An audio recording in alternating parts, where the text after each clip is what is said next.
Welcome to It's All Recruiting, the show that looks at everything through the lens of recruiting. I'm your host, Jim Stroud. Hey guys, here with a quick tip just before the show begins. Want to invite you over to Sourcing Summit Europe.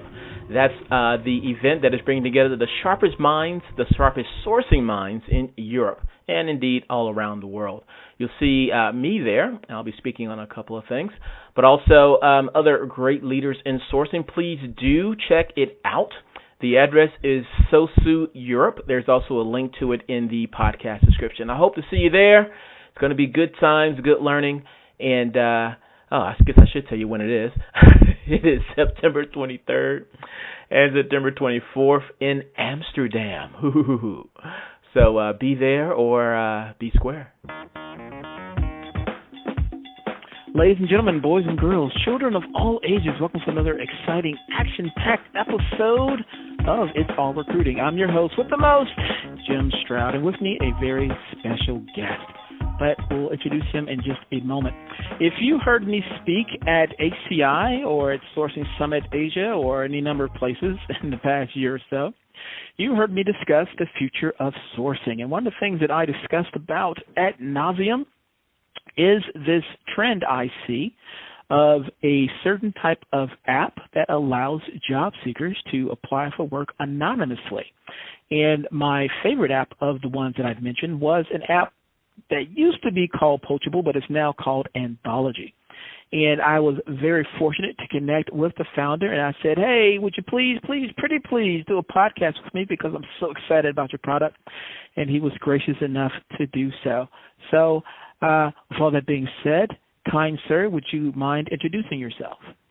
Sure. I'm Tom Leung. I am the co-founder and CEO of Anthology, and I'm joining you from beautiful Seattle, Washington.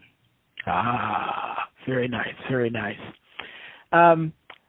Tell me, I'm just so curious, what was the inspiration behind, actually, you know what, before I even get into that, let me, if you would, explain what your app does for those who don't know what Anthology is all about. Yeah, sure. It's kind of like a reverse headhunter in that the talent, they come to either our site or they download our app and they record with us their private kind of make me move requirements. And that information is not published on the web. It's not visible to your colleagues or even other recruiters. But we use that information to then match you with job opportunities where the company and the job meet what you told us you need, either be salary, location, seniority, type of skills, benefits, you name it. But also where your background and experience meet the company's also secret requirements. And when we find these two-way matches, then we notify the member and say, hey, we might have found something that could be a good fit. And then the member can apply for those jobs anonymously and wait for the recruiter on the other side to reciprocate interest based on the member's anonymous profile. And then it begins this sort of dance where we progressively disclose more information and ultimately make an introduction. So we think it's a really cool way for talent to take control of their career and not just leave it to serendipity in terms of what your next job is, and just have a much more kind of data-driven and efficient way of considering new opportunities or deciding to stay in your current job. So that's kind of a high-level overview of how Anthology works. I like the way you described that. I when I mention it to people, I tend to say that it's sort of like the Tinder of recruiting, in the sense it's sort of like an anonymous dating site almost, but it's for jobs. At least that's how it was initially when I first heard there's definitely elements of that. There's also a little bit of eHarmony in there because we collect a lot more information about your kind of requirements than, let's say, Tinder's obviously a very visual kind of app. But yeah, there's certain sort of like dating metaphors for recruiting. Mm-hmm. And, our view is like, the job boards is like a classified ad for back in the, single Asian male seeking, single Asian female kind of thing. But we think that you could just do so much more. And one of the big problems we found was in order to make the best matches, you need certain information that only the individual and the company have, but up until now, neither of them have been comfortable publishing that information. So we sort of are this trusted clearinghouse of this data to say, okay, well, you tell us what your secret requirements are. We're not going to show anybody else what they are, but we'll use them for your matching. And then we say the same things to the company, and it results in these really high-quality matches. So we're definitely more of a quality than quantity place. And it's, it's a different model, but it's worked really well. We, just turned a year, and we're still around. So it's a good sign. Yeah, let me sort of walk through a scenario, and you tell me if I'm saying this correctly. All right, let's say that I'm currently happy working here at Company X, and everything's wonderful, but, you never really know what could happen the next day.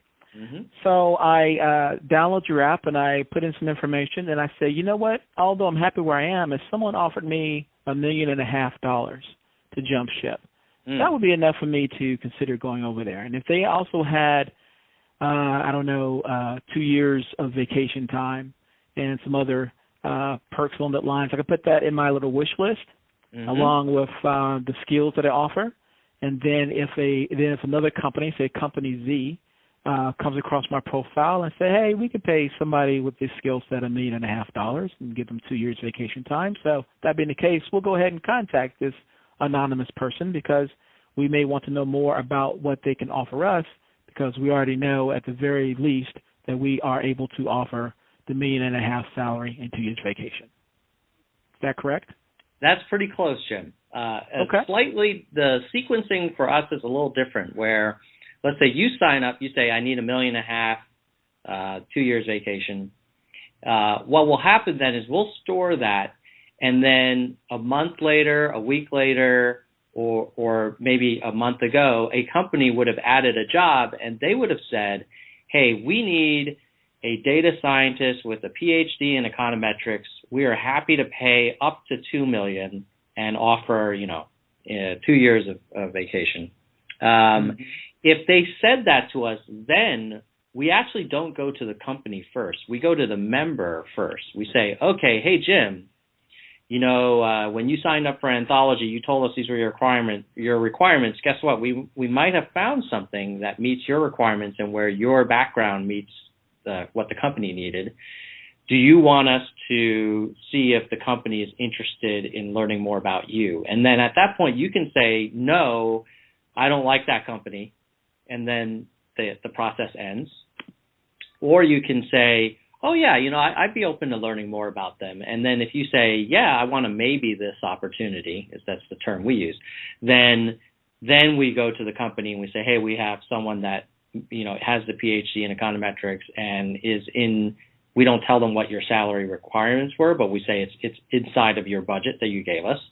And, would you like to learn more about this guy? So, but that's generally how it works. It starts with, what do you need? What do you want as sort of the next step in your career?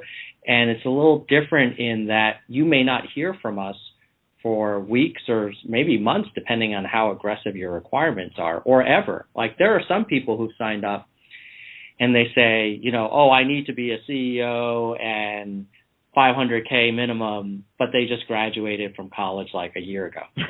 They're not going to get any matches from us. In fact, they'll probably get a mail saying, hey, based on your current, requirements, we don't think there's a lot of jobs where people are willing to offer what you're asking for based on your background. May we suggest that you reconsider some of these? So it's really driven by that matchmaking process.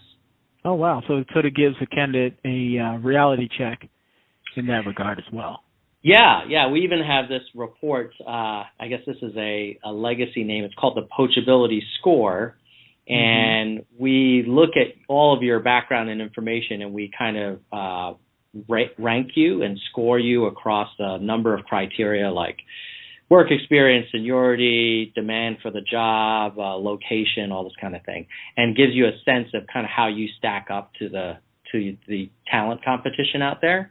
And so that's another thing that we do to try and help members really maximize their career, but also do it in a realistic and data-driven way. Wow, in a sense, it's almost like a insurance plan in a sense for your career, because you can always sort of know what your worth is, and even if you're totally happy, if someone comes along with a $2 million salary, you know, who wouldn't at least look at it or think about it? And the opposite is true too. Like, there are a lot of people who are kind of belly aching about, I don't like this, I feel like I'm being underpaid or whatever. And then we'll actually tell them is, you're in a pretty good deal right now. Like, if you were to leave, you probably wouldn't make more. And so, maybe you should kind of reassess how you feel about your current role. Or there's another use case where a person's very happy in their job. They don't want to spend time, hanging around job boards or even, taking recruiter calls, but they want to make sure they're not completely missing out. And so that's where, like, to your point, there's this insurance policy, which is to say, okay, we're only going to tap you on the shoulder if we have something that meets like really big requirements that you set. And if you don't hear from us, then you're probably in a good place. Like, you can probably know that you're staying for the right reasons. You're not staying because you haven't looked. You're staying because you know that if there was good stuff, you'd be hearing about it. And we've been screening out all the false opportunities that sound good initially, but in reality aren't a good fit for you. All the opportunities that you're screening out, those are based on the companies that are using your product, or they're based on the companies in general in the industry? Currently, it's based on the companies that are using our product. So we have about 1,000 companies on the platform now. And so we started out in the software engineering space, so we have a lot of coverage there. But basically, one of the reasons we started the company was a lot of people were saying, hey, I'm getting all of this LinkedIn spam, and I don't want to ignore it all because who knows, right? Like, there might be a great opportunity there. But 99 times out of 100, they're telling me about jobs that I'm totally not interested in, either totally not qualified or way overqualified. And I don't want to waste my time talking to every recruiter that's trying to push some job at me. Mm-hmm. And so, what we've taken the approach is to say, okay, look, you tell us what makes a good opportunity. And if you are very specific, like in your example, if you really need 1.5, and we have a job that's 1.2, like, you're not going to hear about it because you told us, 1.5 is your min. And so, we're trying to get to a place where we get a lot more efficiency out of the search, and you don't go through this kind of kabuki theater with the recruiter. Like, I remember a few years ago when I was working at Google, I would get a lot of recruiter inbounds.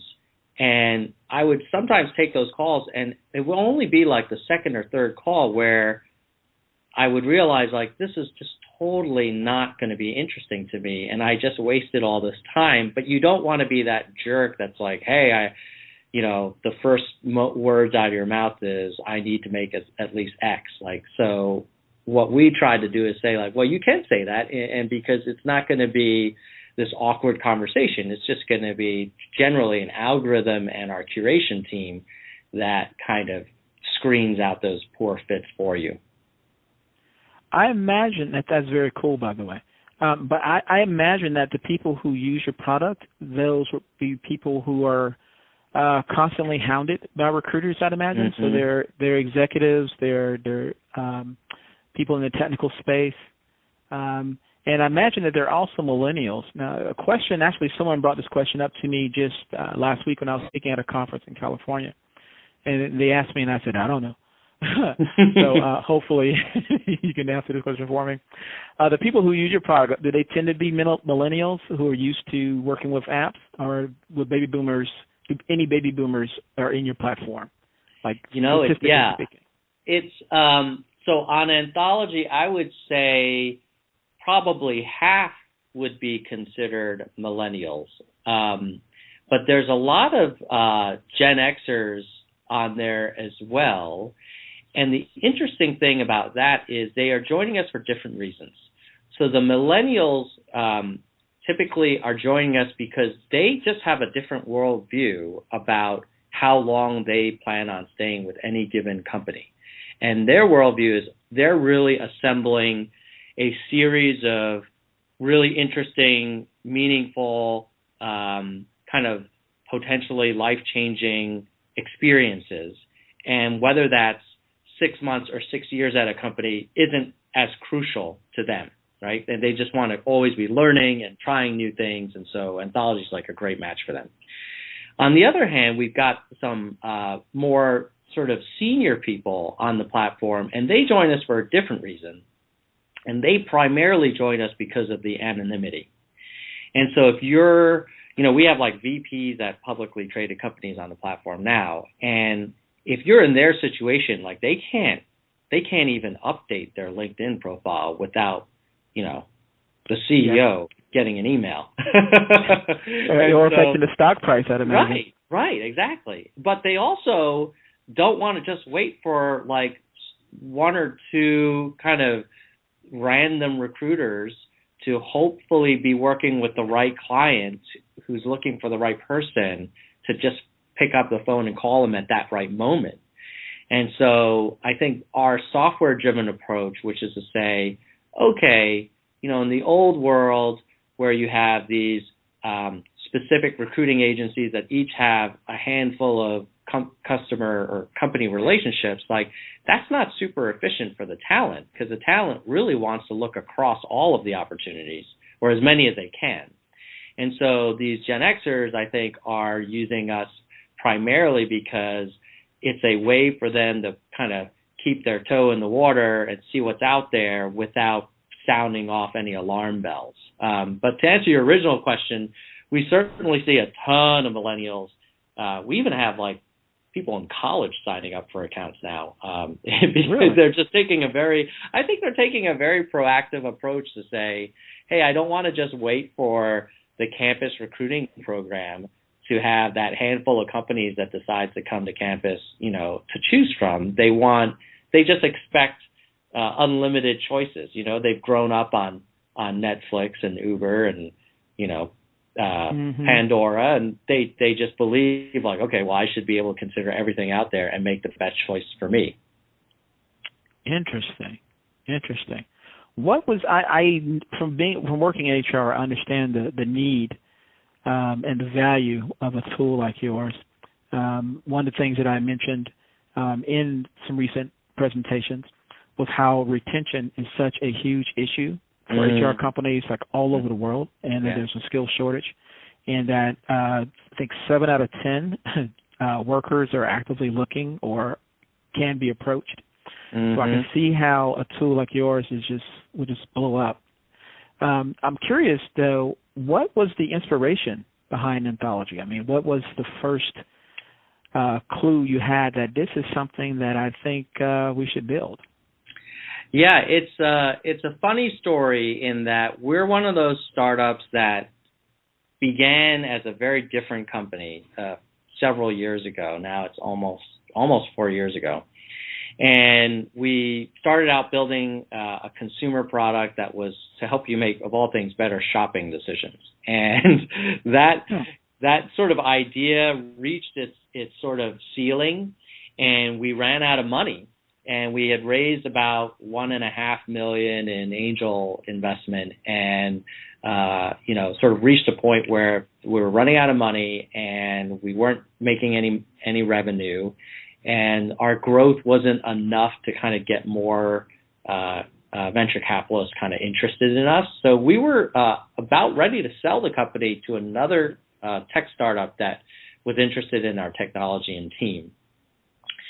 And we had about a month left until the deal was supposed to close, and it was going to return a positive outcome for our investors. So it was an okay deal, but the team was just not quite fired up or ready to, kind of give up the autonomy that we had enjoyed, for the last few years at that point. Sure. And so we said, it was about a year ago, July of 2014, and the deal was supposed to close, I think, July 25th. So over July 4th weekend, we said, we have a few more weeks before the deal gets done, just for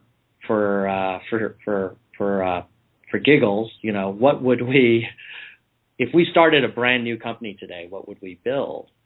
And we said it doesn't have to have anything to do with shopping or Q&A. And we kicked around a bunch of ideas, but recruiting kept coming up because as tech professionals, we felt the pain of changing jobs while you're in a job and dealing with all of this spam that you get. And also dealing with bad career choices, like, getting a job is can be hard, but, getting into the wrong job is extremely painful. And then on the other side, we had been recruiting people, trying to find like an iPhone developer for a long time, and realized how hard that was. And then around that time, I think Tinder was really kind of taking off, and Secret and Whisper and all these kind of anonymous things. Mm-hmm. So we said, trying to connect the dots, what if we built this platform that was really good at making matches and protected people's privacy and put the members, the talent, in control, but then on the other side, for the employers, made the process a lot more efficient, so they don't have to just spray and pray, like they only talk to people who are qualified and interested. And honestly, we didn't think it was going to go anywhere. I mean, the code name for this project was Swan Song, if that tells you what was going to happen. And so, we built it kind of like literally as a swan song, kind of running out the clock before the company was going to be sold. And it just resonated right away. We had all these people signing up and companies contacting us. So, about 2 weeks later, about a week before we were supposed to close the sale of the company, we had an emergency meeting with our investors, our original investors. And we said, look, we're happy to proceed with the deal, but we think we might have finally found something that's got legs. But if we want to proceed with it, like we're going to need you guys to write some more checks. And I only have 10 days of data. It could be a flash in the pan. And if we walk from the sale of the company, I don't think the buyer is going to want to come back. And, the investors thought about it for a few days. I didn't give them a whole lot of time because we were under the gun. And so call was on a Thursday. And I said, by Monday at 5, if we have enough guys interested in putting more money into this thing, we'll walk from the deal and give it a shot. And Monday at 4:45, we were about $15K under our goal. We were supposed to raise $300K minimum. Mm-hmm. And we were like, I think we're at 280. And it was 4:45. And I said, I guess we're going to go with the sale, because we gave that 300. That was like a non-negotiable number. And, one investor that hadn't gotten back to us called us up and he said, how close are you? And I said, well, we're at 280. And he said, put me down for 20. And the rest is history. Yeah. Wow, that is cool. Now I first heard about you guys, I guess, when you were just starting to pick up, catch traction, or whatever the right way to say that. And I noticed as I was immediately fascinated by your model, mm-hmm. and being a bit of a research geek, I started reading around about what your company does, and I started noticing that other copycats started entering into your space, which told me that this idea really has some legs, and so many people are trying to imitate what you're doing. I've seen some fall by the wayside. I see a couple here and there are trying to get their foot in the water, mm-hmm. But your company has been pretty much consistent. Is it that you had first mover advantage, you think, or you're marketing yourself correctly, or what do you think is keeping you apart from all your competition? Yeah, it's interesting in that there was an initial pack of us that started around the same time, and then there's like 3 or 4 of us. And then subsequently there was like a whole raft, and now it feels like every week there's another anonymous sort of matching service that's coming out there. And I think there's a number of factors. It never hurts to be early, because it's a marketplace business, so whoever has the most members tends to be more attractive to more companies. And then if you get more companies on board, then you're more attractive to members. And it becomes this kind of like virtuous cycle. Mm-hmm. And so we definitely had that. The other thing that was really beneficial, and I wish I could say it was like some grand strategy, but it was kind of dumb luck. But because we had trouble, we didn't raise that much money initially. We've now raised a total of a little under $2 million, but when we first started, we only had $300K. And so we didn't want to hire an iOS developer right out of the gates. And so we built our product mainly as a web app, something you would access from your laptop on your browser. And it turns out that because we made that call, our natural product design tended to be more data-driven, and so it was less about swiping left or swiping right and more about how can we get as much information about what you really want so that we can make the highest quality matches. And so what happened was, in our space, a lot of people went with the Tinder approach. So it was very much like, hey, download this app, it's really fun, swipe left, swipe right, and which totally is a really kind of captivating user experience. But for us, it was more like an eHarmony approach. And it was the idea that, hey, give us as much information as you can so that we can send you less matches. It's kind of counterintuitive. But when we do send you the matches, you're going to know, like, it's totally worth your time. And so I think that quality of matching has turned out to be a key differentiator for us. And that has allowed us to attract the type of members, like as an example, like someone just a few weeks ago switched from working as a software developer at Google to joining a very small startup that doesn't, have a lot of brand recognition. And that individual joined Anthology because of the quality and the approach we were taking. And it worked, and I think that sort of people talk about that, and he told his friends, and that company told other companies. And so I would say, in short, being early never hurts. And I think some of the product decisions that we made turned out to really kind of pan out. And we continue to this day to really live and die by the amount of data we have and the quality of the matches we make. We are not trying to have the funnest app. We're trying to make the best matches possible to help you have the most success in your career. Very cool.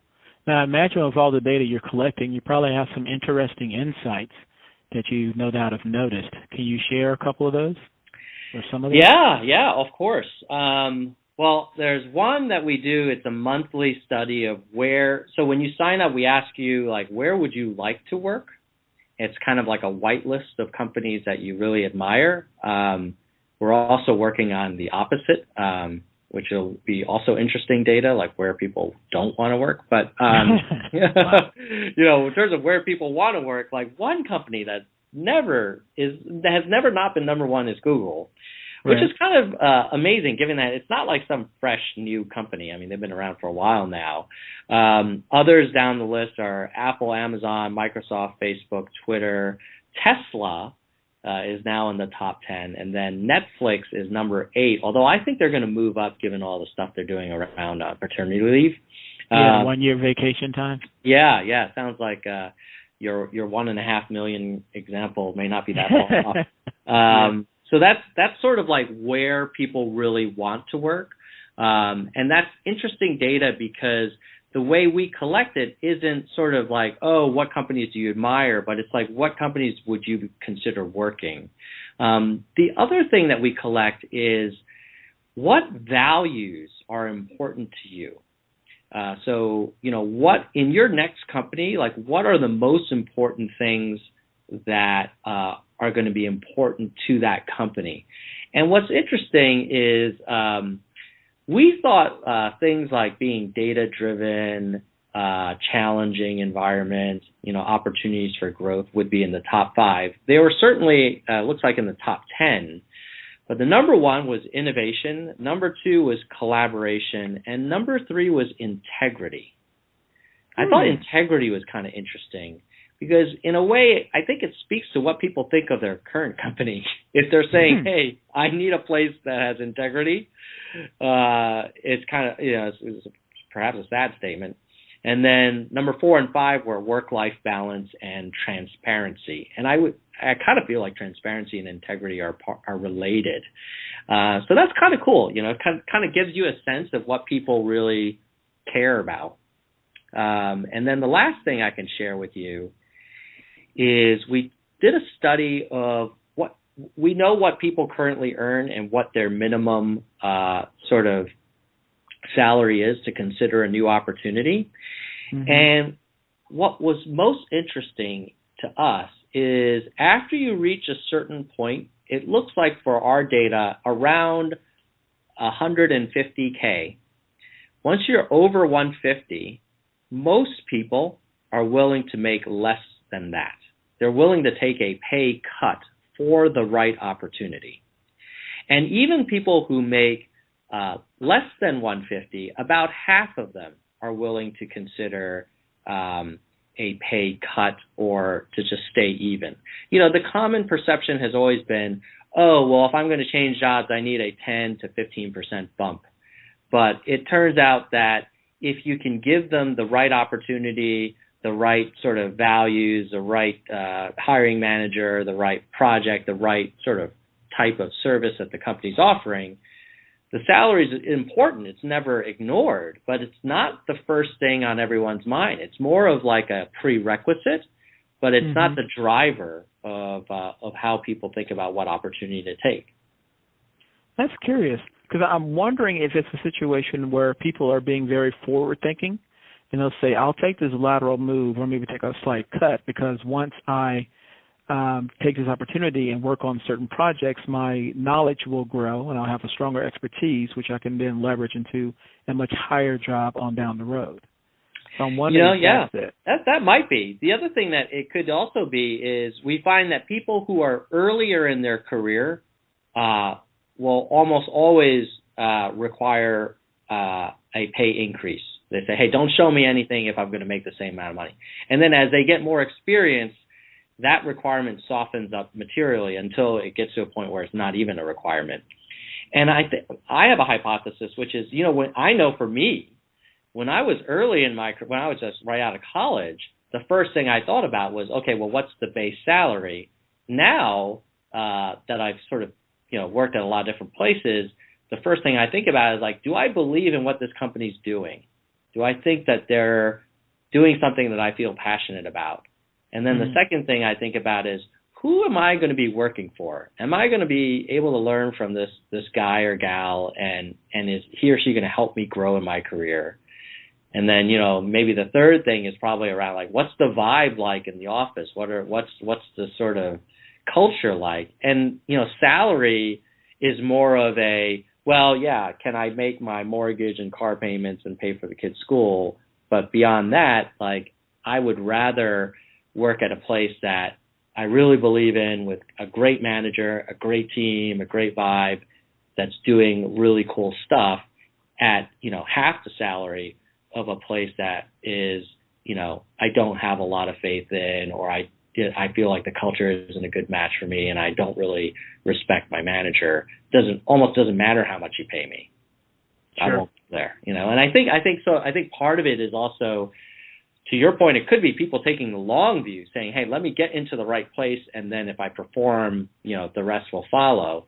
And the other part of it is I think people are just getting smarter as they move on in their career about what really matters.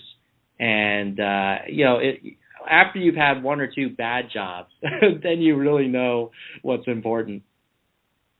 Most definitely. I agree. I think that a lot of job seekers are just simply becoming more sophisticated in their approaches. I've noticed how some are doing more due diligence on the recruiters themselves. So when a recruiter reaches out to them, they can check them out just as easily as the recruiter has checked them out. So they can look at their profile and say, okay, according to your LinkedIn profile, how long have you been recruiting? What companies have you worked for? How successful have you been? And if they see something really interesting are compelling on their LinkedIn profile, that might be the deciding factor whether or not they contact that recruiter or reply back to that recruiter's email. Totally. So this age of information and transparency, I tell you, it's very interesting. One last question, if I may, before we head out. What can we expect from Anthology, I don't know, 1 year, 2 years, 5 years down the road? Will it be a totally different company then? Or? Well, I think there's going to be a lot of stuff that we don't offer that we will be offering. But the general theme is going to be around how can we use data, our very discreet, confidential approach to matchmaking, and the trust from both sides, from both members and employers. How can we use all of those crucial assets that we've been sort of developing over the last year now and then further? How can we use that to help members maximize their career success over a very long period of time? So I guess one of the reasons why we changed the name to Anthology was we're looking at a long game here. We're not the company to help you just change your next job. We really want to be a lifelong partner for your career. And if you can share with us information about what you really value, where you are in your career, what you want it to happen next, and we can then provide services to you to help you get there in the way of analysis, but also obviously introductions, opportunities, and other kinds of things that are all centered around our vision, which is we think the world would be a better place if everyone were always in their personal best fitting job at all times. Like, the life is too short to be in a job that you're kind of just 80% happy with. And we believe that if we build a platform that ensures that you're always in the best place for you, you're going to have a much happier life. The economy is going to be better because you're going to be more productive. Companies are going to be more successful.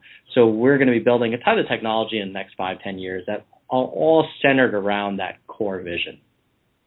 Very interesting vision, and I look forward to seeing it come to pass. Tom Leung of Anthology, thank you so much for your time on It's All Recruiting. It was my pleasure, Jim. Thank you.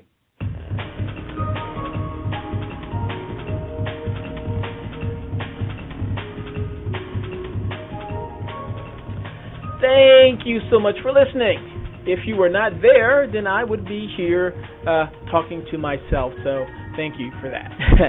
If you would, check out the links in the podcast description because they are there for you. Finally, if you love what you heard, hate what you heard, or not quite sure what you just heard, I want to know about it. Connect with me on Twitter at Jim Stroud, or LinkedIn, or Google+, or pretty much anywhere you find me online. I'm everywhere. Okay, enough of that. Until next time, one last word spoken 3 times to my people at Randstad Source Right.